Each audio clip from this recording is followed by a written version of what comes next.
तो आप सभी को सादर प्रणाम। मैं डॉक्टर सचिन श्रीवास्तव भारत तिब्बत सहयोग मंच द्वारा आयोजित इस तिब्बत जन जागरूकता अभियान में आप सभी का हार्दिक अभिनंदन करता हूं। जैसा आप सभी को ज्ञात है कि भारत तिब्बत सहयोग मंच विगत 22 वर्षों से तिब्बत की आज़ादी और पवित्र कैलाश मानसरोवर की स्वतंत्रता के लिए संघर्ष कर रहा है, लोगों में जन जागरण और चेतना पैदा कर रहा है, मानवता के पक्ष में अपनी बात को मजबूती के साथ सबके समक्ष प्रस्तुत कर रहा है। आज भारत तिब्बत सहयोग मंच न केवल भारत में अपितु एक विश्वसनीय अंतर्राष्ट्रीय संस्था के रूप में अपना जगह बना चुका है, जिससे लाखों स्वयंसेवक जुड़े हुए हैं और रात दिन तन मन धन से इसके उद्देश्यों को पूर्ण करने में लगे हुए हैं। भारत तिब्बत सहयोग मंच का यह दृढ़ विश्वास है कि अगर विश्व में शांति, समन्वय, सद्भाव और बंधुत्व की भावना बनी रहेगी तो मानवता बची रहेगी और संपूर्ण समाज का सर्वांगीण विकास व उन्नति का मार्ग प्रशस्त हो सकेगा।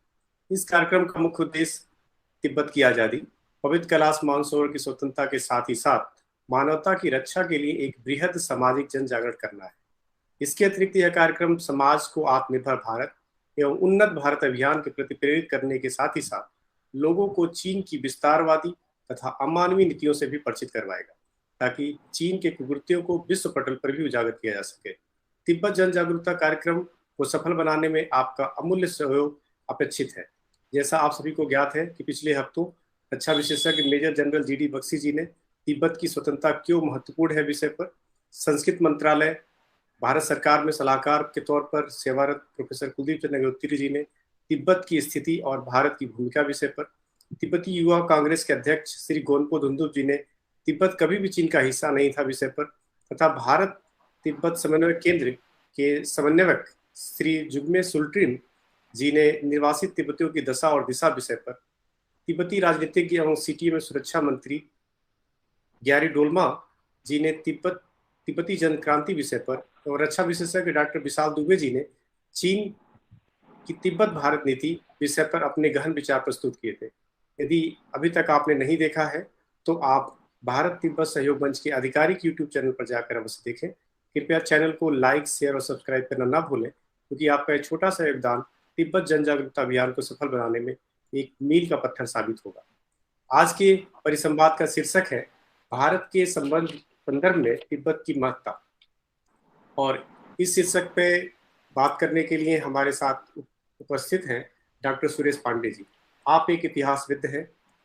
आप जब इलाहाबाद विश्वविद्यालय में शोध छात्र थे तो युवा संगठन को आपने नेतृत्व भी किया और आप पदाधिकारी के तौर पर भी रहे, और आप एक अच्छे स्कॉलर के तौर पर इलाहाबाद विश्वविद्यालय में खासे लोकप्रिय रहे। आपने केंद्रीय विश्वविद्यालय हिमाचल प्रदेश में अध्यापन का कार्य भी किया। आप गुज्जर इतिहास, साहित्य और संस्कृत के विशेषज्ञ हैं। आप राष्ट्रीय स्वयं संघ में बतौर जिला प्रचारक भदोही में कार्य भी कर रहे हैं। सर, आपका स्वागत, अभिनंदन। आप अपना व्याख्यान शुरू कर सकते हैं। धन्यवाद भाई सचिन जी, रवि जी।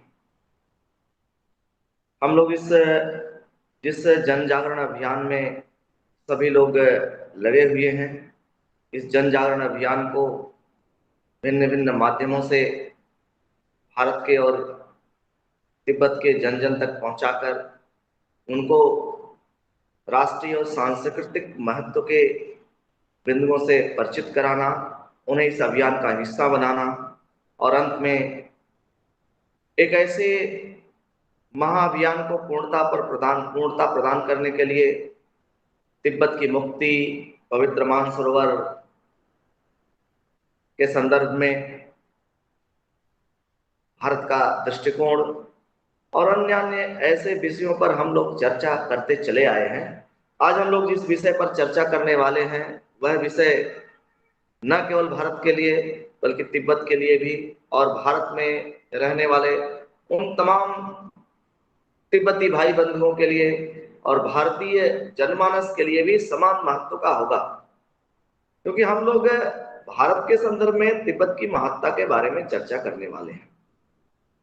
जब भी हम लोग दो सांस्कृतिक राष्ट्रों के बारे में चर्चा करते हैं, उनके सांस्कृतिक प्रतिमानों से उस चर्चा को प्रारंभ करते हैं और सांस्कृतिक सततता को एक दूसरे में देखने की कोशिश करते हैं। हम लोग भी उसी तरह से भारत के संदर्भ में तिब्बत की महत्ता पर चर्चा करते हुए पहले अपने सांस्कृतिक, फिर धार्मिक, फिर राजनीतिक और तात्कालिक महत्व के ऐसे विषयों पर चर्चा करने वाले हैं, ऐसे विषयों की तरफ आपका ध्यान आकृष्ट करने वाले हैं जिन विषयों के बारे में हमने कई बार सुना होगा, परंतु गंभीरता से उन विषयों के बारे में कभी चिंतन मंथन किया होगा, कभी सोचा होगा, और अगर सोचा होगा तो किन बिंदुओं पर अब हमें सोचने की आवश्यकता है। तिब्बत का हमारे सांस्कृतिक जीवन में, हमारे राष्ट्रीय जीवन में, हमारे राजनीतिक जीवन में और हमारे धार्मिक जीवन में इतना महत्व क्यों है? आखिर हम सभी तिब्बत को लेकर इतनी प्रकार की बातें क्यों करते हैं? तो हम पहले अपने सांस्कृतिक जागरण से इस बात को प्रारंभ करते हैं। हम सभी राम की इस पावन धरा के निवासी हैं जहां कृष्ण का भी जन्म हुआ है, इसलिए सार्वभौमिक मान्यताएं और तात्कालिक मान्यताएं, परंपराओं दोनों में विश्वास करने वाले लोग हैं। हमारे लिए कुछ सार्वकालिक मर्यादाएं हैं तो कुछ तात्कालिक मर्यादाएं भी हैं। हम ऐसी एक सार्वकालिक मर्यादा से अपनी बात प्रारंभ करते हैं। तुलसीदास ने रामचरितमानस में लिखा है, शरणागत को जे तजय हित अनहित अनुमान, ते नर पामर पाप में तिन्हि बिलोकत खान। ऐसा एक संदर्भ है, इस संदर्भ के बारे में वो बात कर रहे थे। तिब्बत के बारे में जब हम सभी बात करते हैं तो तिब्बत एक ऐसे संप्रभु राष्ट्र के रूप में हमारे पड़ोस में अपने आप को स्थापित किया हुआ था, जिसकी संप्रभुता पर विस्तारवादी राष्ट्रों ने अपनी विस्तारवादी दृष्टि लगाई और उसको अधिग्रहित करना चाहा।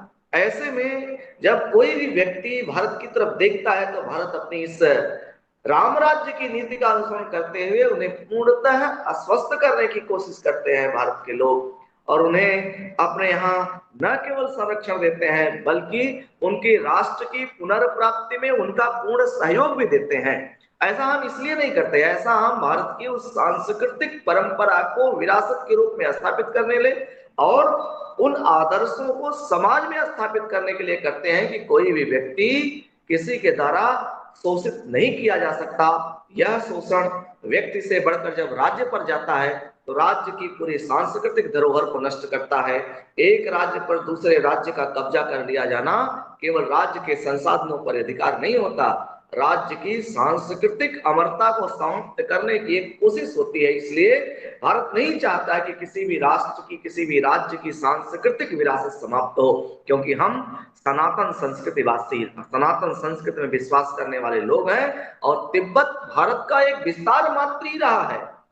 हमने अपनी व्यवस्थाओं में तिब्बत को सांस्कृतिक राष्ट्र के रूप में महत्व प्रदान किया, लेकिन हम अगर भारत की सांस्कृतिक मूल्यों चिन्हों को खोजने की कोशिश करें तो न केवल धार्मिक रूप से, न केवल राजनीतिक रूप से, न केवल सांस्कृतिक रूप से, आर्थिक रूप से भी तिब्बत भारत का अभिन्न, भारत का एक ऐसा भूभाग सिद्ध होता है। हम भले ही राजनीतिक रूप से अलग हैं, लेकिन क्या तिब्बत अपने उस धार्मिक प्रतिष्ठानों से अपने आप को अलग कर सकता है जिसका उद्गम भारत में ही हुआ है? हम सभी जानते हैं वहां के आधिकारिक धर्म के बारे में अगर बात करें तो उस आधिकारिक धर्म का उत्थान केंद्र भारत है और भारत अपने उस धार्मिक विस्तार के क्रम में तिब्बत को अपना केंद्र बनाया और तिब्बत आज तक उसका अनुसरण कर रहा है। यानी जो धार्मिक रूप से हमारे साथ जुड़ा हो वो हमसे अलग कैसे हो सकता है? और अगर उस पर, उसके धार्मिक प्रतिष्ठानों पर आक्रमण किया गया तो शायद यह आक्रमण हमारे उस धार्मिक केंद्र के उद्भव स्थान पर भी किया गया होगा, कि जहां से जिस धरती में जन्म होता है, हम कहते हैं जननी जन्मभूमिश्च स्वर्गादपगरीयसी, जननी और जन्मभूमि स्वर्ग से श्रेष्ठ होती है। इसलिए जननी और जन्मभूमि उन समस्त तत्वों का संग्रह करके बनी होती है और उन समस्त तत्वों के संरक्षण के लिए अपने उन भरत पुत्रों को अग्रसर होने की प्रेरणा देती है। भारत ऐसी ये देवभूमि है जो अपने पड़ोस में आए हर संकट का डटकर मुकाबला करती है और उसे इस बात के लिए निश्चित करना चाहती है कि आप पर आया संकट हमारे ऊपर आया संकट है, इसलिए हम आपके संकटों में आपके साथ खड़े रहेंगे। भारत के संदर्भ में जब तिब्बत की बात की जाती है, इन धार्मिक और सांस्कृतिक मूल्यों की बात करें, आप सभी जानते हैं भारत एक ऐसा सांस्कृतिक समन्वयवादी राष्ट्र है जो सर्वधर्म संभाव की बात करता है, सर्वे भवन्तु सुखिनः सर्वे सन्तु निरामयाः सर्वे भद्राणि पश्यन्तु मां कश्चित् दुर्भाग् भवेत् की संकल्पना वाले दर्शन में जीता है। भारत विश्व बंधुत्व की संकल्पना में विश्वास करता है। अगर विश्व बंधुत्व को, भारत विश्व को बंधुत्व मानता है, तो बंधु के ऊपर अगर कोई संकट आया है तो उस बंधु को उस संकट से मुक्त करना हमारा नैतिक दायित्व है। इसलिए भी हम तिब्बत के साथ पूरी मजबूती से खड़े होते हैं। मैं किसी एकेडमिक डिस्कोर्स की बात नहीं कर रहा हूं, मैं राजनीतिक फाइलों का विमर्श नहीं करना चाहता, मैं न ही उनकी गहराइयों में जाना चाहता है। एकेडमिक विद्वानों के तर्कों वितर्कों से अलग भारत और तिब्बत के जो छोटे छोटे बिंदुओं पर, ऐसे बिंदुओं पर चर्चा करना मेरा उद्देश्य है जो उसके महत्व को रेखांकित करते हैं, भारत और तिब्बत के उस आत्मीय रिश्ते को रेखांकित करते हैं, उस सांस्कृतिक रिश्ते को समाज के सामने उद्घाटित करना चाहते हैं। कई प्रकार का भ्रम समाज में पैदा कर दिया जाता है कि भारत तिब्बत की आजादी के लिए तिब्बत का सहयोग कर रहा है, वो ऐसा राष्ट्र है जो अलग है। हम अलग अस्तित्व के लोग नहीं हैं। तिब्बत के साथ भारत सह अस्तित्व के साथ जीता है, सहयोगी अस्तित्व के साथ जीता है, बंधुत्व के अस्तित्व के साथ जुड़ता है, उसी भाव के साथ जीतने की कोशिश करता है जिसमें भारत ये मानता है वसुंधरा परिवार हमारा, और वह वसुंधरा हमसे अलग नहीं है। इतिहास की किताबों को खोलेंगे तो कभी बृहत्तर भारत का अंग रहा होगा तिब्बत, यानी वह वसुंधरा भी हमारी है। उस वसुंधरा की भी स्वतंत्रता का जो संघर्ष है वह भी मेरा ही संघर्ष है, मेरे ही लोगों का संघर्ष है, मेरे ही धर्म धार्मिक प्रतिष्ठानों को मानने वाले, यह हिंदू धर्म की घोषणा करता है ना कि सभी जीवों की हत्या मत करो। इस धर्म के मूल को लेकर के जीने वाला समाज भारत से अलग समाज कैसे हो सकता है?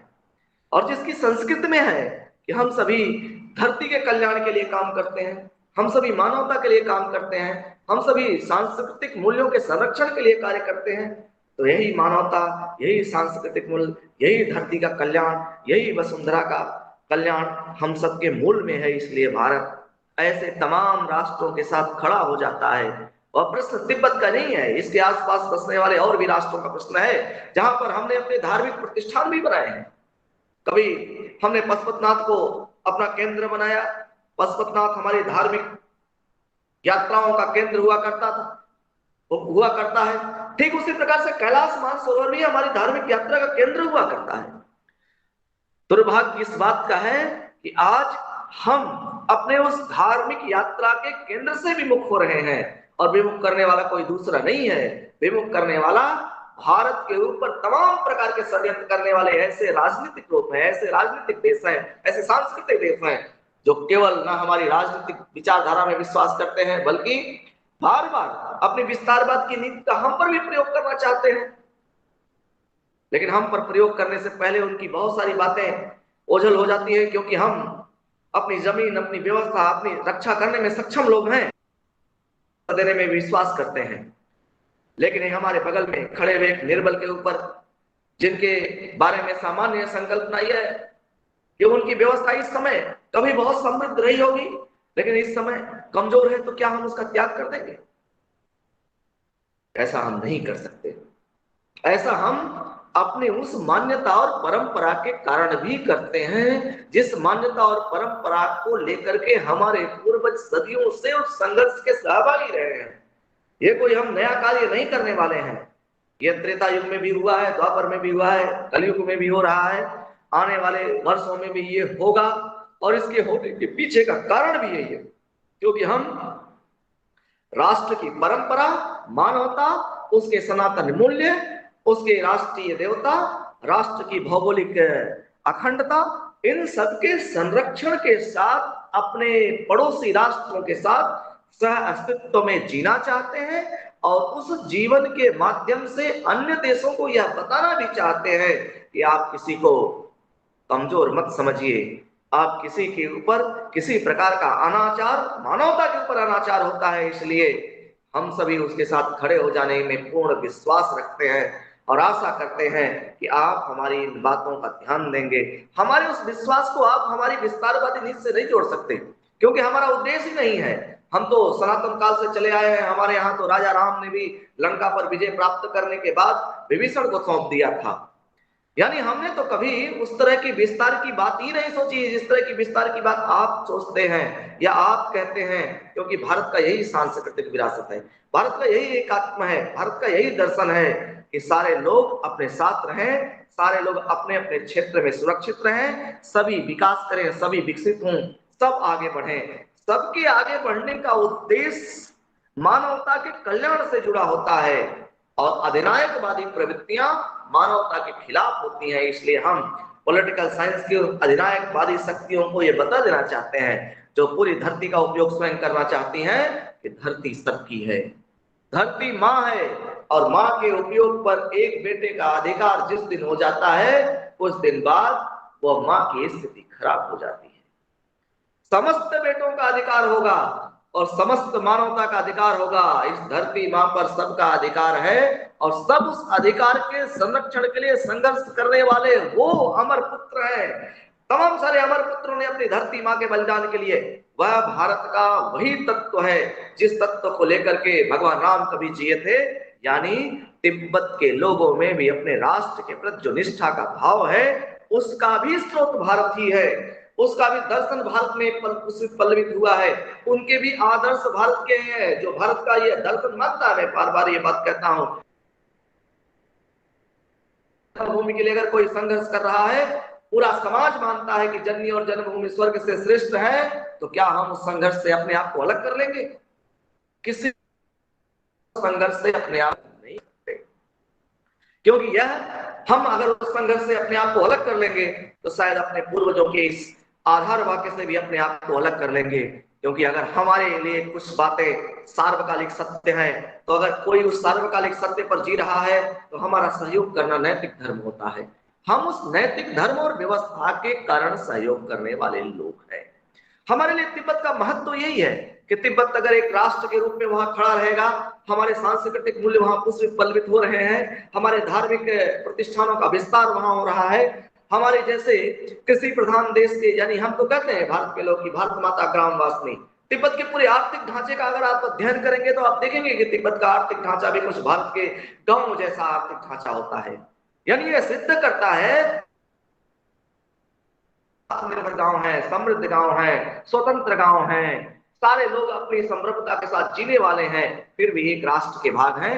तिब्बत के भी गांव कृषि व्यवस्था से लेकर पशुपालन की व्यवस्था से लेकर अपने श्रेष्ठ नदियों के संगम के कारण, अपने श्रेष्ठ पूर्वजों की परंपरा के कारण सभी उसी व्यवस्था में विश्वास करने वाले हैं, उसी मोड ऑफ प्रोडक्शन के यूनिट के तहत काम करने वाले लोग हैं।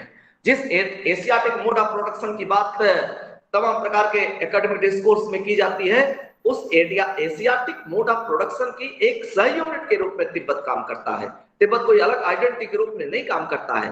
कभी कभी हमने बृहत्तर संकल्पना में उसमें पास के राष्ट्रों को भी शामिल करने की कोशिश की थी, लेकिन उन्होंने अपने मोड ऑफ प्रोडक्शन को बदल दिया। लेकिन तिब्बत ने क्या अपने मोड ऑफ प्रोडक्शन को बदला? भारत आधारित उत्पादन व्यवस्था, भारत आधारित समाज, भारत की सांस्कृतिक परंपराओं में विश्वास करने वाला राष्ट्रीय समाज, उत्पादक उपभोक्ता वर्ग में विश्वास करने वाला राष्ट्रीय समाज हमारा अपना समाज है। क्योंकि तमाम सारे प्रतिरोधों के बाद, तमाम प्रकार के कालखंडों के प्रवाह के बाद भी तिब्बत का वह उत्पादन पद्धति नहीं बदलती, वह ग्रामीण संरचना नहीं बदलती, वह राष्ट्रीय संस्कृति नहीं बदलती, वो अपने धर्म को छोड़कर, अपने उस धर्म को छोड़कर अलग धर्म की तरफ प्रयाण नहीं करते, क्योंकि उनके ऊपर बहुत प्रकार के आरोप प्रत्यारोप लगते रहे हैं, प्रलोभन भी मिलते रहे कि आप इसमें आ जाएंगे तो आपके साथ ये होगा ये होगा। लेकिन कोई व्यक्ति अपने मूल से जुड़ा रहना उचित समझता है, उसके लिए निर्वासन, न जाने कितने हमारे तिब्बती भाइयों ने उसके लिए अपने अपने प्राणों की आहूति दे दी है।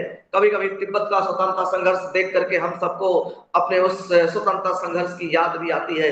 कभी भारत भी 1947 के पहले इसी तरह से नौजवानों के बलिदान से ये धरा सिंचित हुई है, पुष्पित हुई है, पल्लवित हुई है। हम उसके साथ लड़ने वाले लोग हैं, यानी हमारे घर के लोग, आपके घर के लोग, उनके घर के लोग, भारत के प्रत्येक क्षेत्रों से जब आवाजें उठी, आसपास के तमाम सारे ऐसे राष्ट्रों ने हमारा सहयोग किया होगा, तब जाकर के भारत की यह धरा, तो हमें अपने उन बंधुओं का कष्ट उसी तरह से दिखाई देता है, क्योंकि अभी हमने उस कष्ट को भी देखा है। कितने कितने माताओं की गोदें सुनी होगी, कितनी बहनों की कलाइयां, राखी बांधने के लिए भाइयों की कलाइयां नहीं बची, कितनी कितनी नौजवान युवतियों की मांगे सुनी हो गई। वह संघर्ष हमारे पूर्वजों ने झेला है, हम उसके प्रत्यक्ष दर्शी तो नहीं है, लेकिन हमारे सामने वो अतीत गुजरा है। इतिहास की किताबें हमें दर्पण की तरह बताती हैं कि किसी देश का संघर्ष होता है, स्वतंत्रता का जो संघर्ष होता है, सांस्कृतिक रक्षा का जो संघर्ष होता है, वो कितना खतरनाक होता है। इसलिए तिब्बत का महत्व भारत के लिए इसलिए भी बहुत बढ़ जाता है क्योंकि तिब्बत भी उसी तरह के एक संघर्ष से गुजर रहा है। और जिस संघर्ष को हमने भोगा है, हमने जिया है, जिस संघर्ष को लेकर के हमारे यहाँ 7-7 पीढ़ियां समाप्त हो गई, अगर हम उसके छोटे से कालखंड को देखें तो शायद उस संघर्ष को करने वाला प्रत्येक व्यक्ति हमारा बंधु है, हमारा भाई है, हमारे लिए महत्वपूर्ण है, हमारे सांस्कृतिक धरोहरों के संरक्षण में वो एक अहम किरदार है। इसलिए किरदार का संरक्षण करना मेरा धर्म है। हम उस किरदार के संरक्षण के प्रयास के रूप में तिब्बत के संघर्ष को देखते हैं, तिब्बत के सहयोग को करते हैं और उस सांस्कृतिक अस्मिता की लड़ाई में अपने राष्ट्रीय महत्व के उन मूल तत्वों को खोजने की कोशिश करते हैं और खोजते हैं तो पाते हैं, आदर्शों में पाते हैं, उनकी बातों में पाते हैं, उनके सांस्कृतिक प्रतिष्ठानों में पाते हैं, उनकी कृषि व्यवस्था में पाते हैं, उनके पशुपालन में पाते हैं, उनकी परिवार व्यवस्था में पाते हैं, उनके चरय वेदी के सिद्धांतों में पाते हैं, उनके जीव की हिंसा न करने यानी अहिंसा के सिद्धांतों में पाते हैं, उनमें समस्त दुख से समाप्त होकर के मोक्ष की जो संकल्पना है उसमें पाते हैं।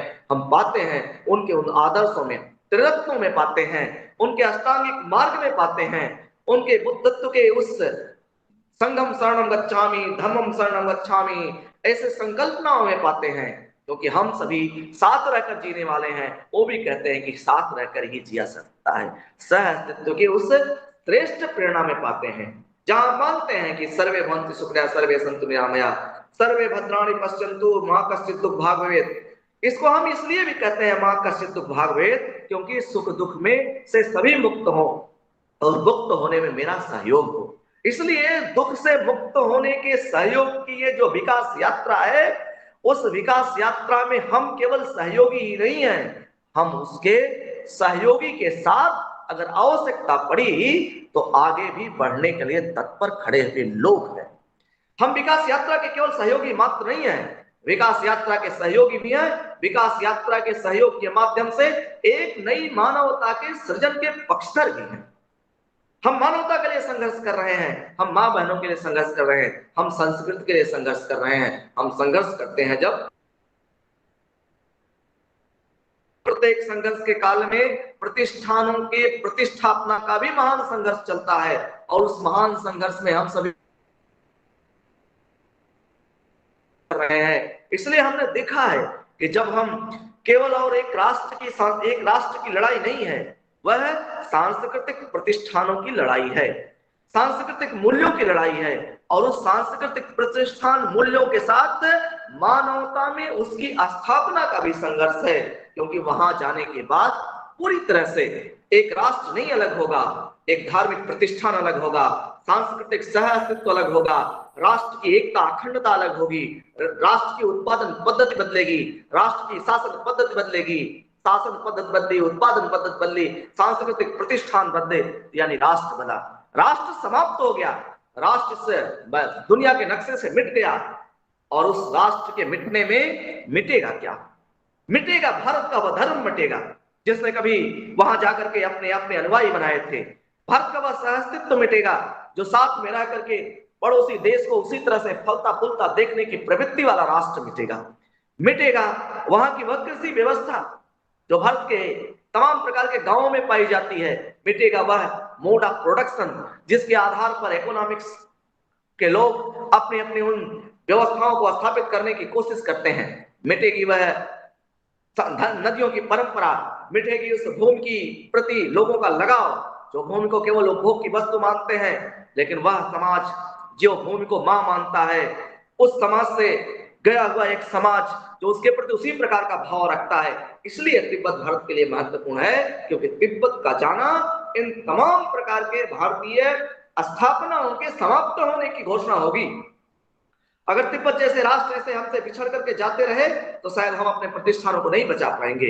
इसलिए पूरा भारत का जनमानस तिब्बत के साथ खड़ा होने की कोशिश करता है क्योंकि यह लड़ाई केवल तिब्बत की लड़ाई नहीं है, भारत के उन प्रतिष्ठानों की लड़ाई है, भारत के उन प्रतिमानों की लड़ाई है जिस लड़ाई को लड़ने के लिए हमारे पूर्वजों ने पूरे राष्ट्र में घूम करके कहां कहां गए, किन किन का संग्रह किया, हमारे यहाँ तो आराध बेराम जंगलों में जाकर के सबको एक करके, सबको संगठित करके लड़ने वाले में विश्वास करते हैं, और लड़ने के बाद, जीत के बाद उन सबको उनके उनके क्षेत्रों में स्थापित करके खुद अपने देश लौट जाने की बात करते हैं, खुद अपनी मातृभूमि जाने की बात करते हैं, और मोह आने के बाद बता भी देते हैं कि हम इसलिए वहां जा रहे हैं। इस संकल्पना का समाज में चरितार्थ होना आवश्यक है, क्योंकि आने वाले वर्षों में मानवता के लिए इतने प्रकार के संकट खड़े होंगे, मानवता के लिए इस प्रकार के षड्यंत्र किए जाएंगे, हमने कभी कल्पना नहीं की थी।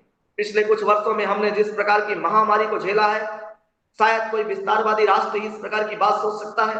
आप कल्पना करिए, अगर वह विस्तारवादी राष्ट्र अपनी इस योजना में सफल हो जाता तो मानवता के लिए, समस्त मानवता के लिए संकट का कारण बन गया। समस्त मानवता के लिए जो संकट का कारण बन सकता है, यानी उसके लिए मनुष्य मात्र केवल एक जीव है जिसका उपभोग करके तमाम प्रकार के संसाधनों को इकट्ठा किया जा सकता है, यह किसी अन्य राष्ट्र की नहीं, यह भारत की उस सांस्कृतिक धरोहर की पराजय होती। इसलिए हम सभी उसके खिलाफ हैं, क्योंकि वह मानवता के लिए दुश्मन है, क्योंकि वह मानवता के खिलाफ एक ऐसी साजिशों को अंजाम दे देता है जिस साजिशों से पूरा विश्व जो है अचंभित हो जाता है। शायद हम सभी लोग, सनातन धर्मी लोग, इसमें विश्वास नहीं कर सकते, नहीं वह राष्ट्र कर सकता है जिस राष्ट्र के बारे में हम लोग संकल्पना कर रहे हैं, जिस राष्ट्र के बारे में हम चिंतन कर रहे हैं। इसलिए ऐसे लोगों से इस राष्ट्र को बचाना आवश्यक है, और इस राष्ट्र के बचने में इनको न केवल एक जवाब मिलेगा, बल्कि यह भी बता दिया जाएगा कि आप एक सीमा तक ही स्वतंत्र हैं। धर्म सीमा तक जाने की इजाजत देता है, सीमा से बाहर जाने के बाद वह आपको रोक भी सकता है। हम मानवता के उस व्यवस्था के पक्षधर हैं जहां आपको अपनी व्यवस्था तक ही काम करने का अधिकार है, और अगर आज हम तिब्बत के साथ नहीं खड़े होंगे तो शायद हम उस व्यवस्था से भी अपने आप को पीछे करने की दिशा में, पीछे करने का प्रयास प्रारंभ कर देंगे, जहां हम सबके साथ खड़े होने के लिए कहते हैं, जहां हमारे पूर्वजों ने अपने आन बान शान को त्याग दिया, समाप्त कर दिया।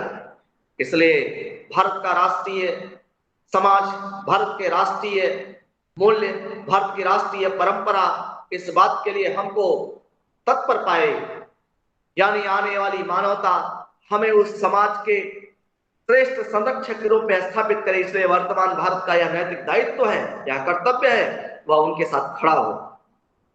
हम सभी भिन्न भिन्न प्रकार की बातों की चर्चा करते हैं, उन चर्चाओं के क्रम में हमने बहुत बार देखा है कि तिब्बत का संघर्ष कोई सांस्कृतिक संघर्ष है, तिब्बत का संघर्ष एक राष्ट्रीय संघर्ष है, तिब्बत का संघर्ष एक मानवता का संघर्ष है, लेकिन इसके साथ तिब्बत का संघर्ष एक ऐसा भी संघर्ष है जहां एक नए प्रकार का संघर्ष देखने को मिलता है। सबने इस बारे में चर्चा की होगी, चिंताएं की होगी। मैं अक्सर इस बात की चर्चा करता हूं कि तिब्बत का संघर्ष जल संघर्ष भी है, क्योंकि बहुत सारे रिसर्चों में यह बात पाई गई है कि जितने भी हमारे फ्रेश ड्रिंकिंग वाटर के सोर्स हैं, उसका बहुत बड़ा भाग तिब्बत में पाया जाता है, और आने वाले वर्षों में विश्व के लिए पेयजल का संकट होने वाला है। इसलिए ये जो विस्तारवादी राष्ट्र हैं, इनके यहाँ जल के अलावा सभी चीजें ग्राह्य हैं। ये सभी सोचते होंगे कि तिब्बत पर आधिपत्य उस 14% ड्रिंकिंग वाटर का आधिपत्य है जो तिब्बत की उन घाटियों में सुरक्षित है, और जो पूरे विश्व का सबसे बड़ा पेयजल का केंद्र है। उस पेयजल के केंद्र पर इकट्ठा करके, आक्रमण करके या कब्जा करके उस पेयजल के केंद्र को अपने आधिपत्य में लेकर के एक कितने प्रकार की चीजों को सिद्ध करना चाहते हैं, यानी विश्व को, मानवता को मजबूर करना चाहते हैं। हमारे यहाँ भारत की संकल्पना है कि कोई प्यासा आता है तो उसको एक गिलास पानी के साथ दूध भी पिला दिया जाता है, और यही देख करके उसी देश के यात्रियों ने कहा कि भारत में तो दूध की नदियां बहती हैं, भारत में कोई वो नहीं है, भारत में कोई भूखा नहीं है, भारत जो है संपदाओं का राष्ट्र है। आप कल्पना करिए, जहां पानी के साथ साथ दूध देने वाली संस्कृति है, उसी संस्कृति के मूल वाहक हम सारे लोग क्या उस जल स्रोत को किसी एक ऐसे राष्ट्र के कब्जा करने देंगे जो कल के लिए, पानी के लिए हम सबको, या भारत की ही नहीं पूरे विश्व की मानवता के लिए संकट बन जाए? ये कितना बड़ा मानवता के खिलाफ किया गया एक षड्यंत्र होगा। कैसे जीवन निर्वाह के लिए जिस जल से हमारे शरीर का 90% भाग बना हुआ है, उस जल को लेकर के संघर्ष किया जा रहा है, जिस पर पूरे मानवता का अधिकार होता है, जिस पर पूरे पशु पक्षियों तक का अधिकार होता है, जो सबके लिए संघर्ष करते हैं। जहां से हमारा जीवन चलता है, उस जीवन के स्रोत को अपने आधिपत्य में करके मानवता के खिलाफ एक नए प्रकार के संकट खड़ा करने की षड्यंत्र है ये चीज। उस षड्यंत्र को हम सभी सफल नहीं होने देंगे, और उस षड्यंत्र अगर सफल हो गया, मानवता के लिए एक नया प्रकार का संकट, मानवता के लिए एक नए प्रकार का संकट खड़ा होगा। यह हम सबके लिए एक बहुत विचारणीय प्रश्न होगा कि हम तिब्बत के साथ क्यों न खड़े हों। आज हम तिब्बत के साथ क्यों न खड़े हों? अगर हम भारत के लोग अपने आप को मानवीय सभ्यता, सनातन संस्कृति, मानवता के लिए काम करने वाले, विश्व बंधुत्व की संकल्पना में विश्वास करने वाले, वसुंधरा परिवार की संकल्पना को मानने वाले लोग हैं, तो इसके संरक्षण की भी जिम्मेदारी हम सबकी है। और उस संरक्षण के वो जन जागरण का महाअभियान है, वो राष्ट्रीय एकता का महाअभियान है, भारत के सांस्कृतिक विस्तार के संरक्षण का महाअभियान है, भारत के राष्ट्रीय धरोहरों के अपने आप में स्थापित करने का महाअभियान है। इस महाअभियान में हम लोग इस प्रकार से अपने आप को अलग नहीं कर सकते, या किसी राष्ट्र को किसी राष्ट्र के ऊपर कब्जा करने से केवल रोकने का प्रयास नहीं है, या मानवता के लिए खड़े हुए उस ऐसे दानों का प्रत्याक्रमण रोकना है जिससे केवल हम सभी नहीं, पूरा विश्व आज व्यथित है, दुखी है, परेशान है। मानवता का कण कण उसके कृत्यों से आज इस प्रकार से दुखी है कि शायद अगर आज निरपेक्ष भाव से पूछा जाए तो उसके लिए किसी के पास कोई शब्द नहीं होगा।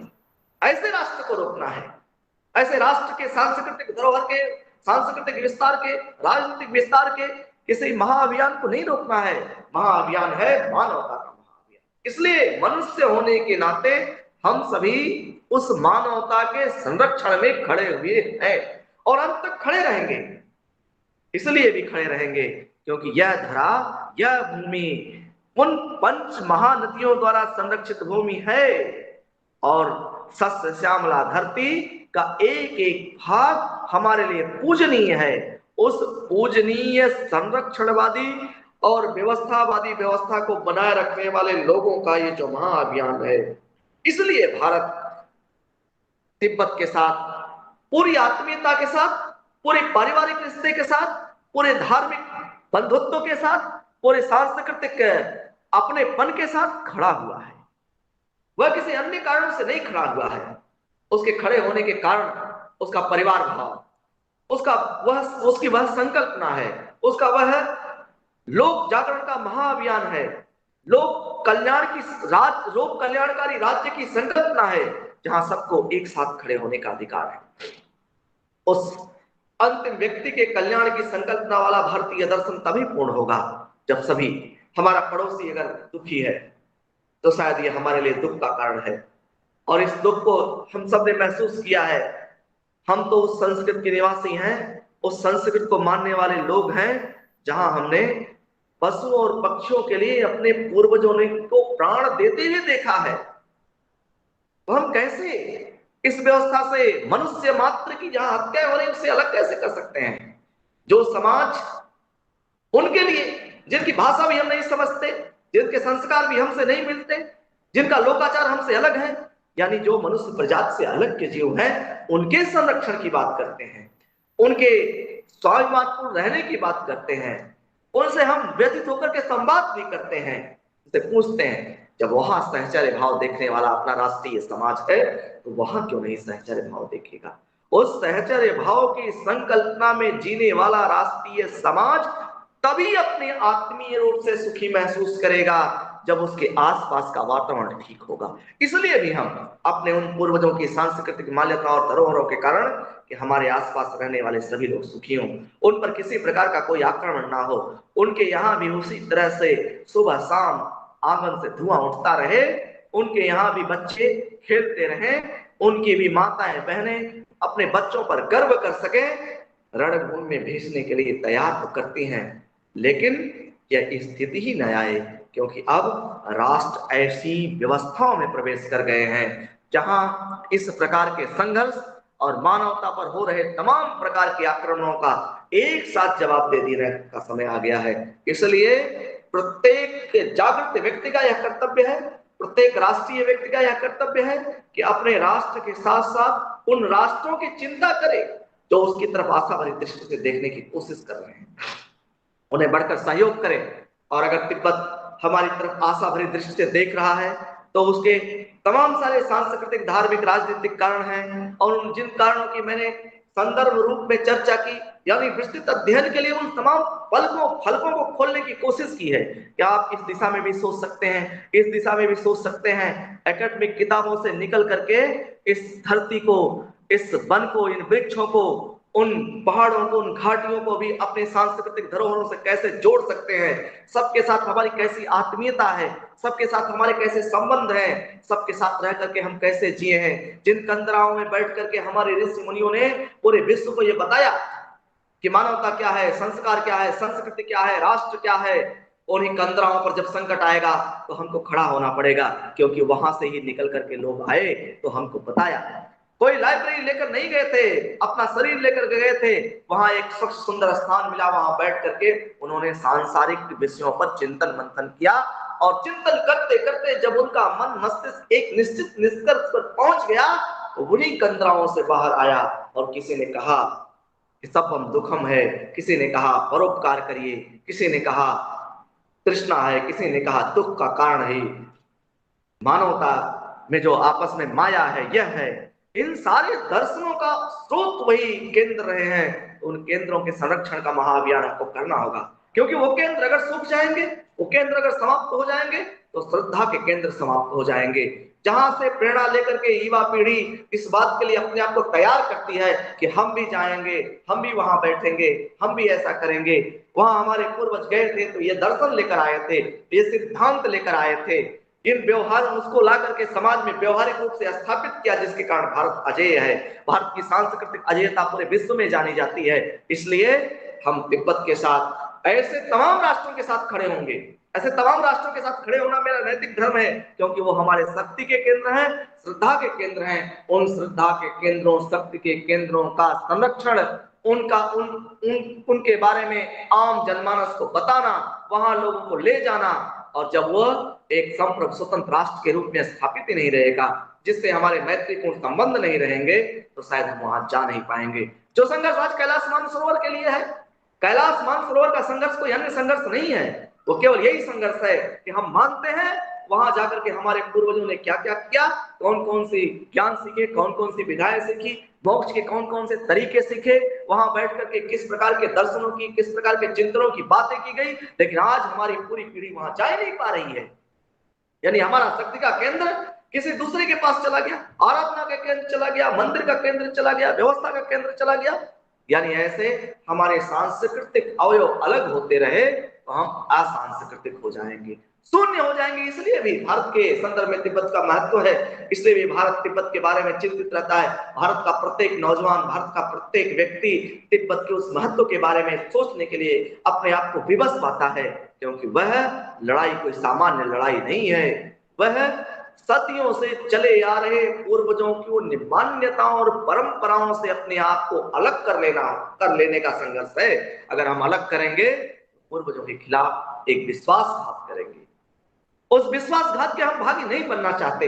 इसलिए तिब्बत का महत्व भारत को, इसलिए तिब्बत के बारे में चर्चा करते हुए हम तमाम सारी बातों की चर्चा को एक करके कुछ बातों पर अपने आप को केंद्रित करने की कोशिश करते हैं, और वह केंद्रीयकरण हमारे उन मूल्यों और परंपराओं से जुड़ा हुआ है जिस पर हमारी पीढ़ियां गर्व करती हैं, जो इतिहास की किताबों में हमारे लिए प्रेरणा का स्रोत है, जो दर्शन शास्त्र की किताबों में हमारे लिए हमारे मोक्ष का कारण है, जो पॉलिटिकल साइंस की किताबों में हमारे लिए राजनीतिक चिंतन है। उन चिंतनों को, उन मोक्षों को, उन सांस्कृतिक महत्व के चीजों को स्थापित करने का यह महाअभियान है, और इस महाअभियान के लिए जन जागरण का जो कार्य किया जा रहा है, इस कार्य को करने के पीछे भी हमारा एक हेतु होगा, क्योंकि प्रत्येक जन से यह बात आनी चाहिए ताकि आने वाले कई वर्षों में भी, अनंत शताब्दियों में भी कोई इस प्रकार का संघर्ष न कर सके। इसलिए प्रत्याक्रमण इतना मजबूत होना चाहिए, इतना व्यवस्थित होना चाहिए। इस व्यवस्था को, इस मजबूती को बनाए रखने के लिए हम इस महाअभियान को जन जन तक पहुंचाने की कोशिश करते हैं। राष्ट्र के प्रत्येक नागरिक को इस बात की जानकारी होनी चाहिए, राष्ट्र के प्रत्येक नागरिक को इस बात से जुड़ा होना चाहिए कि वास्तव में हमारे लिए उसका महत्व क्या है, हमारे लिए हम उस अभियान में क्यों जुड़े हैं। कल को हमारे ही नौजवान पीढ़ियां यह प्रश्न उठा सकती है, इसलिए प्रश्न उठने से पहले उसको बता दिया जाए कि भैया तिब्बत के साथ हम इसलिए जुड़े हैं क्योंकि ये हमारे धार्मिक प्रतिष्ठान है, ये हमारी व्यवस्थाएं हैं और आपको भी जुड़ना चाहिए। आपकी माँ के बारे में कोई अन्य प्रकार की बात कहे तो शायद आप चुप नहीं रह सकते। धरती माँ कभी एक हुआ करती थी, इसलिए हम चुप नहीं है। और चुप रहना कभी भी आज के दौर में जो जी रहे हैं उनको आने वाली पीढ़ियां प्रश्नों में भी खड़ा कर सकती हैं। अभी जब एक बार इतिहास के कालखंड में 21 संस्कृतियों के संघर्ष का दौर आया था, सारी सभ्यताएं समाप्त हो गई, सारी व्यवस्थाएं समाप्त हो गई। क्या हम उस सांस्कृतिक संघर्ष में अपने अवयवों को छोड़ करके सांस्कृतिक अपराजेयता के बारे में संकल्पना कर सकते हैं क्या? इसलिए तिब्बत के बारे में चिंतन मंथन होना चाहिए, इसलिए तिब्बत के बारे में सबको जानना चाहिए, सबको वहां तक जुड़ना चाहिए। और उस जुड़ाव के पीछे, उस जानकारी के पीछे, उस व्यवस्था के पीछे यह महाअभियान है। आप कभी हमको किसी भी व्यवस्था में इसके लिए दोषी मत ठहराइएगा, क्योंकि हम अपने आप को उस व्यवस्था से जोड़े हुए लोग हैं जो आपको जागरूक करना चाहते हैं, आपको शिक्षित करना चाहते हैं, आपको बताना चाहते हैं। आप जान करके अनजान बने रहिए, लेकिन आप हम पर यह प्रश्न मत उठाइएगा कि हमको किसी ने बताया नहीं, नहीं तो हम तो ये कार्य कर देते। यह महाअभियान जो है इसलिए है, भारत के प्रत्येक जन को इस महाअभियान से इसलिए जोड़ना चाहिए, इसलिए जानना चाहिए। और जो हमारे मित्र बंधु इस कार्यक्रम को अंजाम तक पहुंचाने की कोशिश कर रहे हैं वो सभी साधु पात्र के पात्र हैं। उन सभी लोगों को इस व्यवस्था में जोड़ करके और इसका विस्तार करना चाहिए और उस विस्तारवादी नीति के खिलाफ एक जनमत संग्रह, जन संग्रह, जन जुड़ाव और जन अभियान चला करके उसे बताना चाहिए। एक समय पूरा विश्व मजबूर हो जाएगा इस बात को मानने के लिए। इस सांस्कृतिक संघर्ष में हम सभी एक निश्चित व्यवस्था की तरह जुड़े हुए वो लोग हैं जो सांस्कृतिक मूल्यों, परंपराओं में विश्वास करते रहे हैं, करते रहेंगे और अनंत काल तक इस व्यवस्था को जीवंत रखने के लिए त्याग, उत्सर्ग, बलिदान जो भी हमारे शब्दकोशों में पाया जाता होगा, सब कुछ करने के लिए उसी प्रकार से तत्पर रहेंगे जैसे पहले थे, जैसे आज हैं और भविष्य में भी यह महाअभियान उसी तत्परता और व्यवस्था के साथ चलता रहेगा। हमें लगता है कि तमाम सारी बातों पर हमने चर्चाएं कर ली है, कुछ बिंदुओं पर हमने आपका ध्यान आकर्षित करने की कोशिश की है, यानी आपके सोच को इस दिशा में ले जाने का प्रयास किया है। बाकी संक्षिप्त कालखंड में हम बहुत विस्तृत बातों पर चर्चा नहीं कर सकते, लेकिन भारत तिब्बत के अध्येताओं के लिए कुछ ऐसे विषयों को जरूर जोड़ सकते हैं जहां लाइब्रेरी में जाकर उन किताबों में इन बिंदुओं को खोजेंगे तो शायद सहज, स्वीकृत, सरलता और सहजता के साथ उसे प्राप्त करके सुखानुभव कर सकते हैं। इसलिए इस अभियान को हम लोग आगे बढ़ाते रहेंगे। अभी हमें लगता है कि जितना निर्धारित समय दिया था वो समय लगभग पूर्ण हो गया होगा। कुछ आपसी संवाद के भी कार्यक्रम हैं, इसलिए मैं इस बात को यहीं पर रोकना श्रेयस्कर समझता हूं। जय हिंद, जय भारत। डॉक्टर साहब आपको काफी कई वर्षों बाद आपको सुनने का अवसर प्राप्त हुआ। आपने भारत के सह अस्तित्व, तिब्बतियों के सांस्कृतिक संघर्ष, तिब्बत की महत्ता के बारे में इतने विस्तार से बताया, इसके लिए मैं आपका हार्दिक धन्यवाद करता हूं। डॉक्टर रवि, अगर आपको कोई प्रश्न पूछना हो तो पूछ सकते हैं। जी सर का तो मैं तो बस सुनता ही जा रहा था। सर तो गागर में सागर हैं। लेकिन सर मैं एक मेरी जिज्ञासा थी कि इस भारत और तिब्बत की जन जागरूकता अभियान में जो भारत के युवा हैं वो किस प्रकार से अपनी भूमिका का निर्वाह कर सकते हैं? भारत के युवाओं के सामने कई प्रकार के सांस्कृतिक राजनीतिक संकट भी रहते हैं। अगर छोटे छोटे समूहों में बैठ करके इन एक एक दो दो विषयों को लेकर के चर्चा करें तो शायद हमारी भूमिका ज्यादा स्पष्ट हो जाएगी, नौजवानों की भूमिका ज्यादा स्पष्ट हो जाएगी। कुछ लोग मिलकर के बात कर रहे हैं।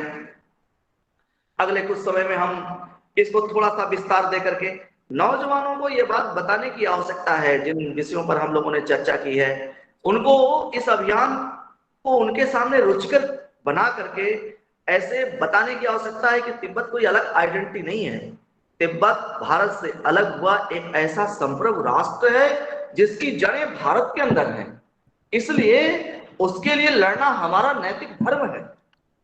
हम अपने आप को अलग नहीं कर सकते, और अगर हम अपने आप को अलग करेंगे तो शायद अपनी जड़ों के खिलाफ मेरे द्वारा किया गया विद्रोह होगा। नौजवानों को यह बात बताने की आवश्यकता है कि कभी भी अपनी जड़ों से विद्रोह करके जड़ विहीन वृक्ष का कोई अस्तित्व तो नहीं होता। तिब्बत का यह महाअभियान उन जड़ों के संरक्षण का अभियान है। इसलिए नौजवानों को छोटे छोटे समूह में बांट करके, खासकर यूनिवर्सिटियों में, खासकर ऐसे स्थानों पर जहां उनका जमाव होता है, वहां छोटे छोटे क्लिप्स, व्यवस्थाएं, सिस्टम से उनको अवेयर करना, उनको जागरूक करना। अभी उनके सामने बहुत प्रकार के संकट होते हैं। कभी नौजवान जो है वो रोजी रोजगार से के लिए संघर्ष करता है, कभी अपनी पारिवारिक समस्याओं से लड़ता रहता है। इस प्रकार के सांस्कृतिक मूल्यों के लिए उसके पास समय नहीं होता। इसलिए उसको सांस्कृतिक धरोहरों से जोड़ने के लिए वो छोटी छोटी बातों में 2-2, 4-4, 5-5 मिनट के ऐसे छोटे छोटे बातें अगर उसको समझाई जाए तो शायद वो समझ लेगा। क्योंकि अभी छोटे छोटे लेक्चरों का एक ट्रेंड सा चला है, 2-3-4 मिनट में अपनी बातें कहना, 5-7-8 मिनट में अपनी बातें कहना। ज्यादा समय में अपनी बातें कहने में लोग विश्वास नहीं कर रहे हैं। इसलिए नौजवानों के बारे में जब हम जाते हैं, यूनिवर्सिटीज में भी जो हम लोगों ने देखा है, हम सभी एक समय यूनिवर्सिटी में साथ रहे, तो देखा कि कैसे जो है नौजवान ऐसी चीजों से अपने आप को अलग करने की कोशिश करता है। अब हमारे आपके लिए सबसे महत्व का विषय यह है कि हम आप इन चीजों से नौजवान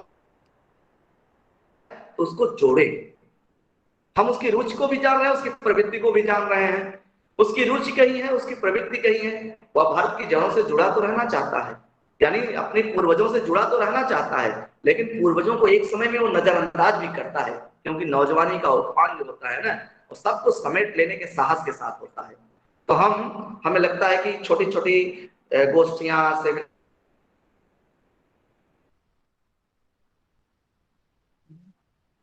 जी सर। हाँ एक एक मेरा छोटा सा और प्रश्न था कि जो जैसे चीन अपने विस्तार को बढ़ाता ही जा रहा है और दूसरे मतलब देश की सीमा को धीरे धीरे वो हड़प रहा है, ना कि वो एकदम अटैक करके, एकदम अटैक वो नहीं करता है, धीरे धीरे धीरे धीरे अपने विस्तार को बढ़ाता जा रहा है। तो ये विस्तारवादी नीति क्या ये पूरे विश्व के लिए खतरा है या फिर सिर्फ तिब्बत या भारत के लिए खतरा है? देखिए, अधिनायकवादी शक्तियां इतिहास की किताबों से अगर हम उदाहरण के तौर पर देखें तो इतिहास में जब भी अधिनायकवादी शक्तियों का डिक्टेटरशिप का उदय हुआ है तो केवल कुछ राष्ट्रों के लिए संघर्ष नहीं हुआ है, वो पूरे राष्ट्रों के लिए संघर्ष हुआ है। और राष्ट्रों के संघर्ष की बात हम छोड़ दें, ये मानवता के लिए संघर्ष होता है। आपने देखा एक बार अधिनायक शक्तियों का उदय हुआ तो बहुत बड़ी संख्या में हत्या कर दी गई, ज्यूस की यानी यहूदियों की हत्याएं कर दी गई। के बारे में भी बहुत प्रकार की बातें हम सभी जानते ही हैं कि कैसे वहां जो है तिरमिन चौक पर किस प्रकार की बातें कर दी जाती हैं, कैसे उसको खड़ा कर दिया जाता है। तो मानवता के लिए जो पहले भी संकट का कारण बन चुका है, उसमें उस पर पलवन का काम थोड़े करेगा, ये तो स्पष्ट है। वो मानवता के लिए संकट ही करेगा, और भारत के लिए नहीं, भारत जैसे तमाम राष्ट्रों के लिए, विश्व के भी ऐसे राष्ट्र जो अपने आप को सर्वशक्तिमान समझते हैं, उनके लिए भी वो संकट का कारण हो। अपने आप को बचाए रखने के लिए यह आवश्यक है उनकी विस्तारवादी नीति को रोका जाए, अन्यथा वह समस्त मानवता के लिए संकट का कारण बनेगी ही बनेगी। डॉक्टर रवि, मैं आपसे आग्रह करूंगा कि आप डॉक्टर साहब का जो है धन्यवाद ज्ञापित करें। सर, आपको मेरा सादर प्रणाम। आपने अपना बहुमूल्य समय दिया, इसके लिए हृदय से आभार। और साथ में मैं तो बहुत बड़ा कृतज्ञ हूँ आपका कि आपने एक ऐसी विस्तारवादी नीति के संदर्भ में, साथ ही भारत के राष्ट्रीय अस्मिता, सांस्कृतिक विरासत और उसकी संस्कृति के साथ तिब्बत की मर्यादित और उसके सांस्कृतिक राष्ट्रवाद को जिस तरह से आपने एक जुटता में पिरोया है, एक सीरीज वाइज आपने गढ़ा है, उसके लिए सर इतनी अच्छी जानकारी के लिए मैं आपका हृदय से आभार व्यक्त करता हूं और साथ ही आपके प्रति मैं हार्दिक कृतज्ञता ज्ञापित करता हूं। बहुत बहुत धन्यवाद सर, आपने अपना बहुमूल्य समय हमें दिया। बहुत बहुत धन्यवाद डॉक्टर साहब, बहुत बहुत धन्यवाद सर। सचिन भाई नमस्कार, फिर मुलाकात होगी। नमस्कार। जी जी बिल्कुल।